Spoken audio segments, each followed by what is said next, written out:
মারা গেছে যেদিন 16 তারিখ, তার আগে শুক্রবার ছিল, সেদিন সম্ভবত ফোন দিলে, আমি ফোন দিলে ভাইয়া কোনোদিন রিসিভ করে না, কাটি দিয়ে সঙ্গে সঙ্গে ব্যাগ দেয়, দিয়ে প্রথম কেমন আছিস এরকম করে বলে।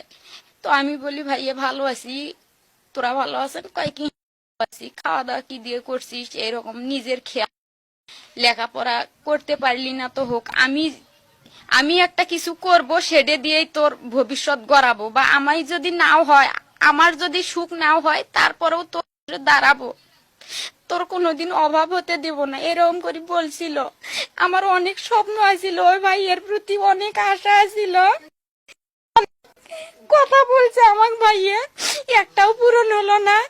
কিন্তু আমি অনেক আগে থেকে বলতে চাইছিলাম ভাইয়া বাড়ির থাকা, তো যে ভাইয়া কিন্তু কেন জানি বলা হয় নাই এই কথাটা। সেদিন ভাইয়ের নিবন্ধন পরীক্ষা দিছিল, সেটা টিকছে, তারপরে আমি কোনো যে এই পরীক্ষাটা যে দিছেন, এটা চাকরির যদি হয় তোমার কিরকম বেতন হবে, কয় কি এটা সাধারণ একটা দিয়ে দেখছি, এটা চাকরি তো করবো না, ভালো কি।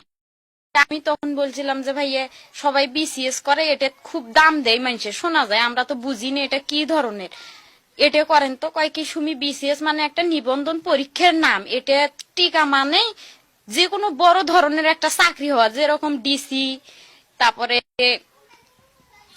এসপি, এরকম একটা হওয়া যায়। তখন আমি বলছিলাম ভাইয়া তোরাও করেন তো, সে হোক সুমি, চেষ্টা করবো।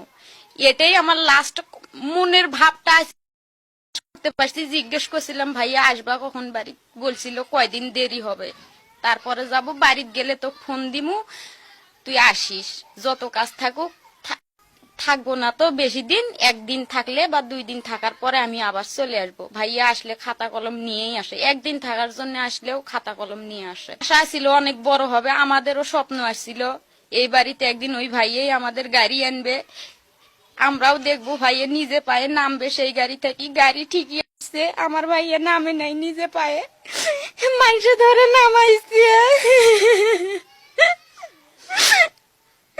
মানুষে ধরে নামাইছে। আমার ভাইয়া কেগলে সবকিছু ষড়যন্ত্র করে আমার ভাইয়া মারছে, এখানে দেখাই যাইতেছে ভিডিও ফুটেছে যে পুলিশে গুলি করছে, তারপরে ওনাদের কাছে বিচার চাওয়ার পরে ওনারা বলে কি তদন্ত করা হবে।